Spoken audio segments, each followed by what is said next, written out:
So let's begin the fourth part of this course, where we'll be viewing and analyzing the results calculated from the previous module. So let's begin by doing a quick overview of this course. For the static structural system that we created, the post-processing results are going to be done in mechanical, so we don't need to worry about learning a new interface for this module. We will be talking about viewing the results and more specifically explaining the results toolbar and how to make contour plots and viewing the factors of safety for the parts. We will then go over scoping results, which includes plotting results on individual parts and surfaces, and then we'll talk about convergence tools available in order to be more confident with our results. And then finally, report generation, where we can create reports for submission. So let's go ahead and get started. Now going back to the project schematic, we can see from the last module that the last three cells in System A are now up to date with a green check mark. The completion of cell number 4 indicates that the model information has been fully defined. This includes the material properties, connections, and mesh. Cell 5 shows that the loads and boundary conditions are indicated properly, and cells 6 and 7 show that the solution has been calculated and that we can now display the results. If you saved and closed your project from the last session, you can double-click on either cell 4, 5, 6, or 7, which will all open up mechanical in order to continue from where we left off. So let's go ahead and double-click on cell number 7 to get back to the mechanical interface. So now back in mechanical, we will be focusing on the solution branch, which is right here. Let's first begin by plotting some stress and deformation results. So in order to do that, you'll notice that when you click on the solution branch, the context toolbar here changes to the solution context toolbar. Now with this toolbar, we can plot many different types of solution results such as the deformation, strain, stress, energy, damage, linearized stress, and even probing results such as reaction forces, moment reactions. And we also have something called tools where we can insert a stress tool to solve for factors of safety. And finally, we have some user-defined results and coordinate systems where you can plot custom results such as formulas or results that are not included in the solution context toolbar, and the coordinate systems, for example, where you can plot triads on nodes or elements. Now if you want to take things a bit further, there is something called a command object or insert commands where you can insert custom scripts from older versions of Ansys into Ansys Workbench. So now say we want to insert the equivalent stress results. Now as before, we have a few ways of doing that. We can either go into the solution context toolbar and click on stress and then click on equivalent von Mises stress.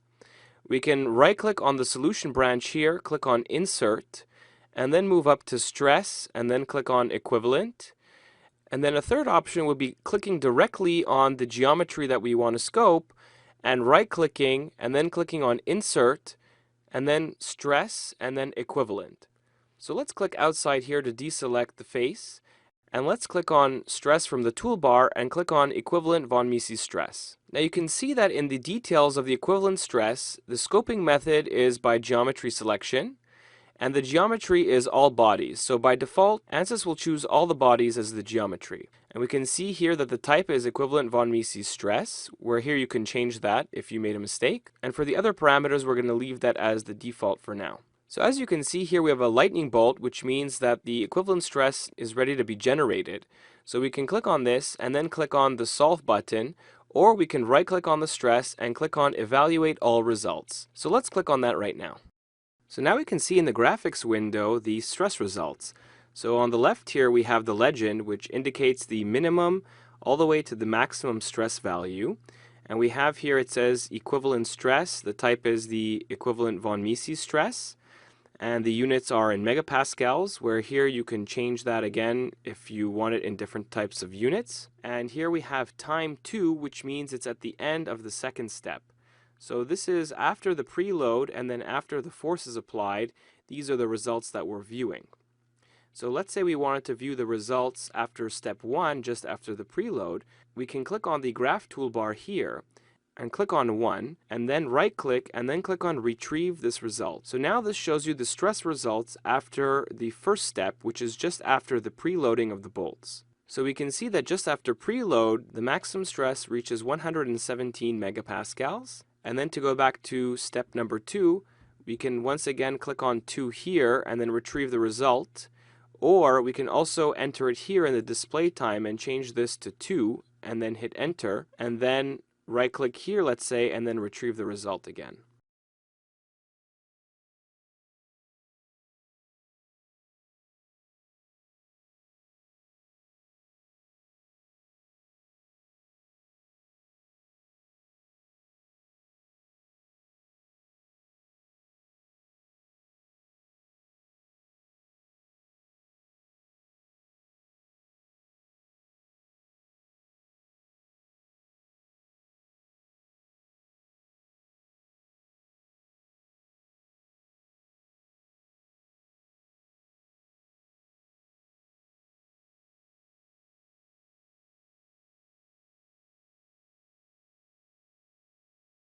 Surfaces. So let's try capped isosurfaces by clicking on it right here. So in this case, we can see right now that the selected method is the top capped isosurfaces. So this means that it'll show all the elements between 0 and the value that's entered here, which is 149. So right now we're seeing all the elements from 0 to 149 megapascals. Now if I'll drag the slider down, you'll see that it'll start eating away at the model because it'll start removing the elements that are above 5 megapascals. So now it's only displaying elements from 0 to 5 megapascals. Now if we click on this button over here, which is bottom capped isosurfaces, this will only show values that are greater than 5 megapascals. So these are the elements that are larger than 5 megapascals, and if we increase the slider here, now we're only displaying elements that are above 30 megapascals. And if you just want an isosurface, you can click on this one right here, and this will display an isosurface at that value. So once again, you can either drag the slider or you can enter the value manually right here.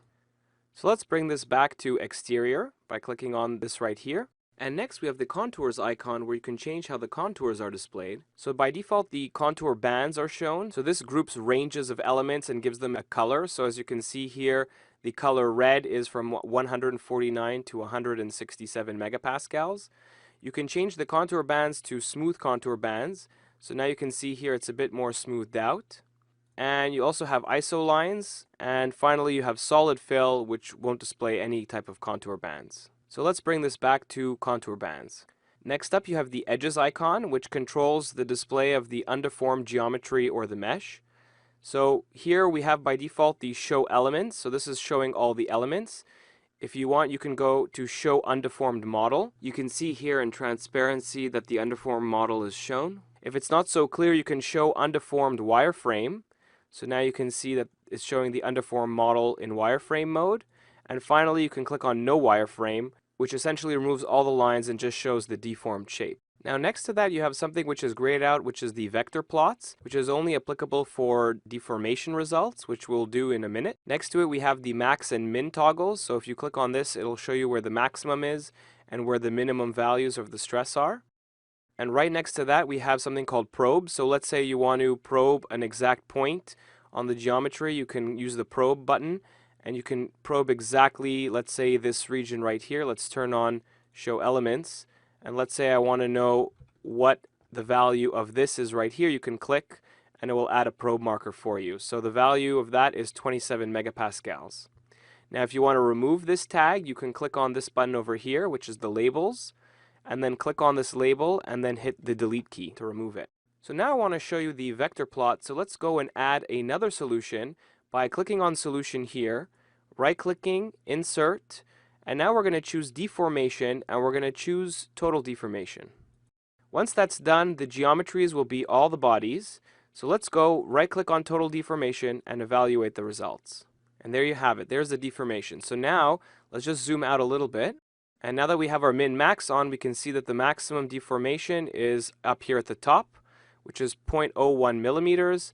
And the 0 is near the fixed base somewhere, which is obvious. Now that we have the deformation plotted, we can see here that the vector plots are now available to us. So let's click on that right now. So here we can change the vector display. So we can choose it from proportional vectors or uniform vectors. And we have a slider to either enlarge or minimize the length of each vector. We also have toggles for aligned elements or grid aligned elements. So the elements aligned will align each vector with each element, and this one will align it in a grid form. Here you can also change the amount of elements in the grid. And finally here we have either a line form or we can have solid vectors. So if we click on this and zoom in, you can see now that the shape of the vectors have changed. So let's uncheck this right now. So that pretty much covers the results toolbar. Now let's say you want to add multiple views. You can click on this icon here and you can choose the number of viewports. So let's say if you want to have 4 viewports, you can click on 4 viewports and you can choose to compare different results in each viewport. So let's say I click on this one over here.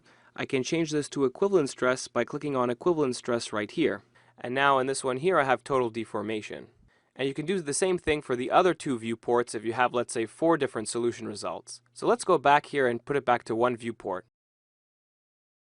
Next up, I want to talk a little bit about the legend controls. So over here on the left you can see that we have the legend that's automatically displayed for us. Now let's say you find that there's too many values here and too many colors. You can always click on one of these colors and then click on the minus sign here to either remove or the plus sign to add colors to the legend. So let's say we want to remove this, we can click on the minus sign and now we've removed that color from the legend. We can click on the plus sign and then we get it back again. Now the minimum and maximum values are fixed. However, you can change the other values in between the legend. So let's say you don't want this value to be 0.015, but rather to be 0.010, you can go ahead and enter that here by double clicking on it and then clicking on enter. Another way of doing this is mousing over in between 2 of these colors, clicking and then dragging this up or down to change the scale. You can also right click on the legend here and choose custom colors. You can also name your legends. You can choose whether to have it vertical or horizontal, to have the date and time included. You can have the max and min on the color bar. You can choose to change the scale and many more options.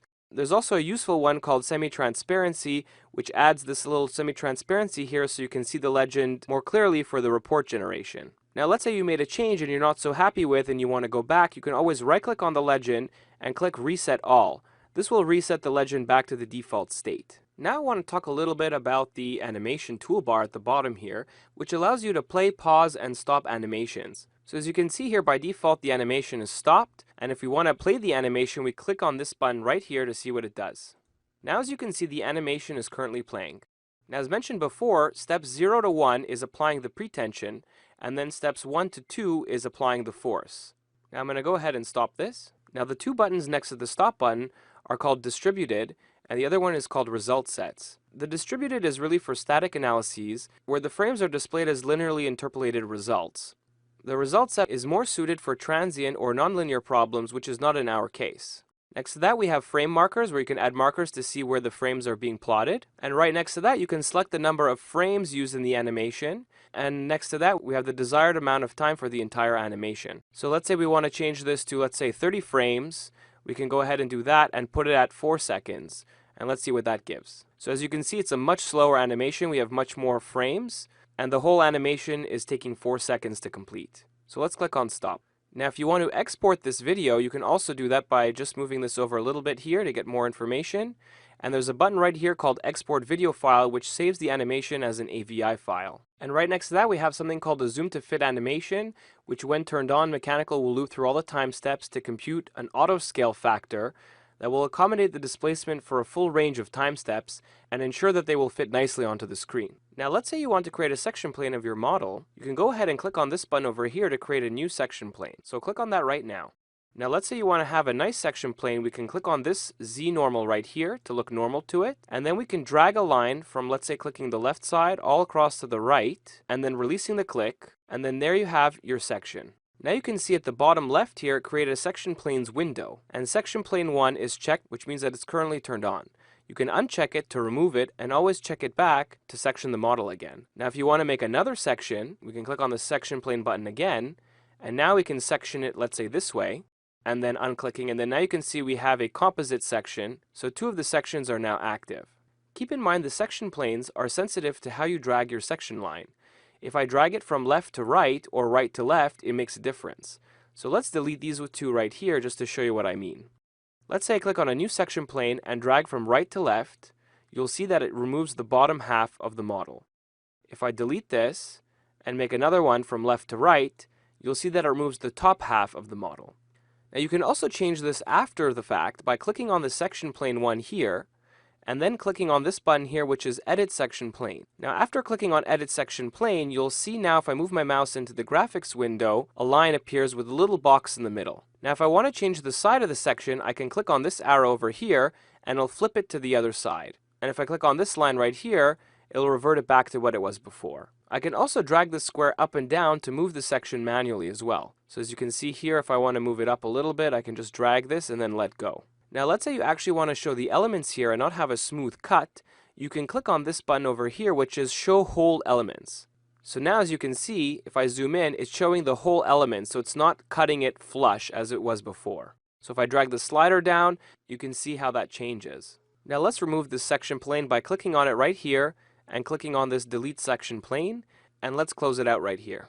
Next up, I want to add the safety factor. So to do that, I'm going to click on Solution, and now I'm going to go under Tools and click on Stress Tool to add a stress tool into my solution. Next, I'm going to click on the plus button over here to expand this, and as you can see by default, we have Safety Factor.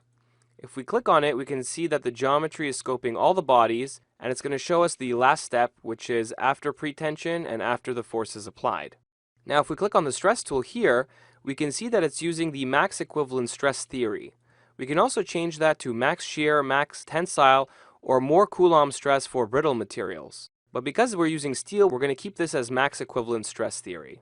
Now the stress limit type, we can change that as well from tensile yield per material, tensile ultimate, or a custom value. So normally brittle materials don't have a yield point, so in that case you'd use the tensile ultimate as the stress limit type. But in this case we're using steel, so we're going to use the stress yield per material. Now this will go ahead and fetch the yield that we've entered in the engineering data. However, if you want to override this value, you can also enter a custom value by clicking on this here and entering your own stress limit value, let's say 250 megapascals, and hitting enter. Now to generate the results for the safety factor, once again click on it, right click, and click on Evaluate Results. So right away Ansys gives you a plot here on the left from 0 to 15. And we have a marker here indicating 1.49, which is the smallest safety factor calculated in the model, which is actually unacceptable according to US and Canadian standards. Normally for lifting or safety equipment, a factor of safety of 5 is usually the minimum that's required. So let's try to see where Ansys is showing us this minimum factor of safety. As we can see, it's appearing somewhere near the bolt. Let's change it from the exterior view to capped isosurfaces. So now we can see exactly where this is occurring, and the lowest factor of safety is really right where the bolts are and where the pretension elements are. Let's put this back to exterior for now. Now that we've covered the basics for viewing the results, let's move forward now to the topic of scoping results. So scoping a result also means to only focus on specific parts of the geometry and not all the bodies.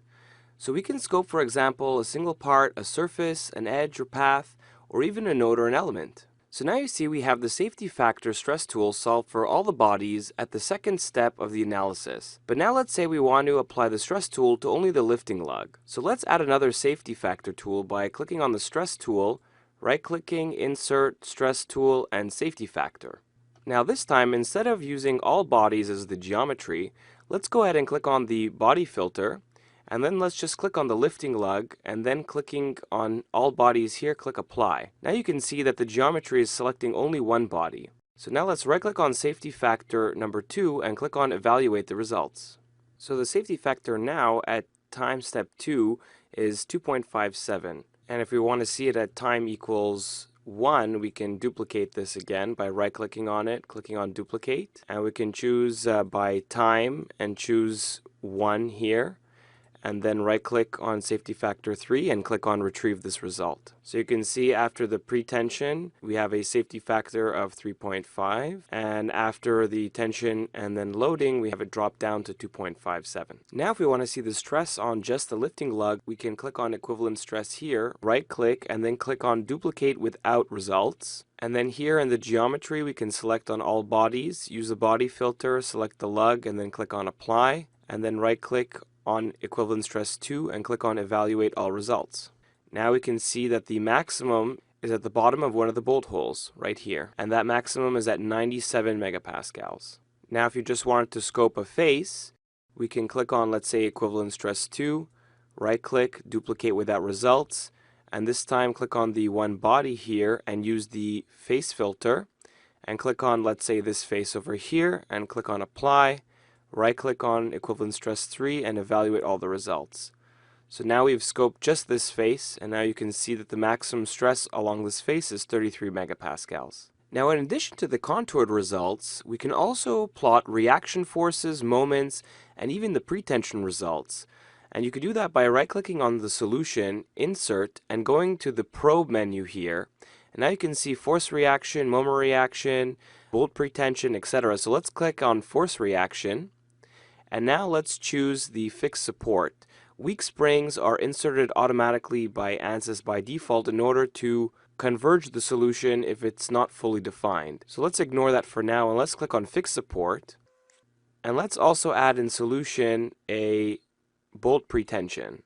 And let's choose, let's say one of them, we'll choose the first one. Now let's click on the solve button up here.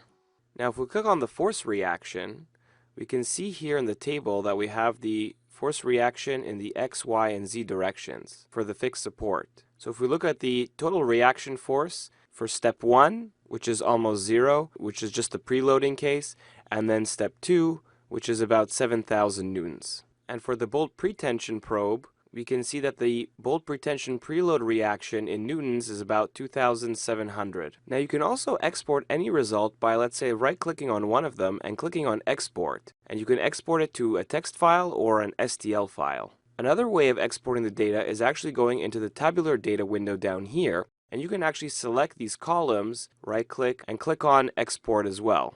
This method will allow you to export to an Excel file. Now, if you want to export the node locations with this information, you can go into the Tools menu, Options, and under Mechanical and then Export, you can choose to include node location. So right now it's set to no, you can put that as yes, and then hit OK. Now you can also insert an error result based on the stresses of the analysis to help identify regions of high error, which is usually associated with low mesh quality. In order to do this, you can right-click on Solution, Insert, Stresses, and then click on Error, and then click on Solve to solve for the structural error. Now these energy values are only relative, so the actual value doesn't have much meaning here. So here we can see that in this region, the mesh quality could be refined in order to reduce the error of the results in this area. Which brings me to my next topic, which is about convergence. In most finite element analyses, when the mesh is more fine, the result becomes more precise. But the question is, how much refinement is enough? This usually requires experience and engineering judgment. However, the mechanical application has a convergence tool which can help with this question. So now, as we can see, there's a bit of error in this region. So we don't know how much to refine this, so we're going to use a convergence tool in order to let Ansys automatically adjust the mesh accordingly. So what we're going to do is add a convergence to this area where there's high error. So let's right-click on Solution, Insert, and insert a stress, equivalent von Mises stress, and this time let's select the surface filter and click on this surface over here, click on All Bodies, and then hit Apply. Now let's solve for this stress, right-clicking on it and clicking on Evaluate All Results. And now we see that this region has a maximum stress of 31 megapascals. So to insert convergence, we can right-click on it, Insert, and click on Convergence.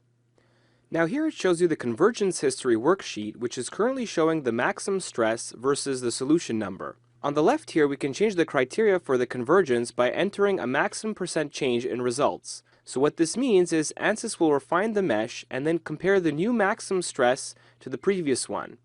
If the % change is less than the specified value, the solver will stop and the solution will have converged. Now the default value is 20%, but let's be slightly more severe and change this to 10 and hit enter. Now if we try to solve this, we see that we get a workbench error which says convergence is not supported for meshes generated using multi-zone methods. So what we can do is we can go into the mesh, change the multi-zone to automatic method, and go ahead and right-click and regenerate this mesh. Now we can see the bolt heads are fairly coarse, so let's go into body sizing and let's add these bolt heads to the body sizing by clicking on the geometry here, holding Control and adding these heads, and then clicking on Apply, then right-clicking on the mesh and clicking on Generate again. And now we're ready to right-click and solve for the solution. Now this could take over 10 minutes to solve depending on the speed of your computer, so I'm going to fast forward this for the sake of the tutorial. So now we can see a little green check mark here, which means the convergence has been solved. Now if we click on it, we can see the convergence history, and it took 2 iterations, and the change in stress went from 32 to 35 megapascals, and it nearly doubled the amount of elements, and the percent change was below our allowed change of 10%, and it was 9%. Now if we click on the equivalent stress, we can see here that the mesh has been refined, and we can have a global view of it by clicking on this one over here. Now we can see that this area has been automatically refined using the Convergence tool. Now if we check our structural error, we can see that we have now eliminated the error in this region from before. Now let's say you want to add all of these results to a report, and you want to include different types of views, let's say for the equivalent stress, the total deformation, and safety factors. You can go and click on, let's say, the equivalent stress, rotate it to your liking, and then clicking on this button here called New Figure or Image, and then you can click on Figure. Next, you can even add a text caption to this, and you can call this equivalent stress. And now this figure will be included in the report. So if I click on equivalent stress here and move it around, and then click on Figure, we can see that it goes back to exactly how we positioned it as before. And let's say we want to do the same thing for the total deformation, and then click on New Figure, insert a new figure, and add text, call it total deformation. And let's say for the safety factor, we want to remove the elements and show no wireframe, and we want to change the scale a little bit by dragging this. Rotate it to your liking, and then we can click on Insert New Figure once again. And then here in the text, we can type in safety factor. And then at the end, once you have all your figures, you can go and click on this button here called Report Preview. So let's click on it right now. And now it says that the report generation is in progress, so we'll just wait a little bit. And there you have your report. So it creates a full report with all the model information, the mesh information, the material data used, etc. And if we scroll down, we can see that we have our convergence plot over here. And we also have the figures here that we've inserted manually. Now to print the report, you have a few options. You can send it by email, you can print it to your printer, or you can even publish it by clicking on this Publish button. So that concludes the fourth part of this course. Next, let's see how we can refine the model even further using parameters.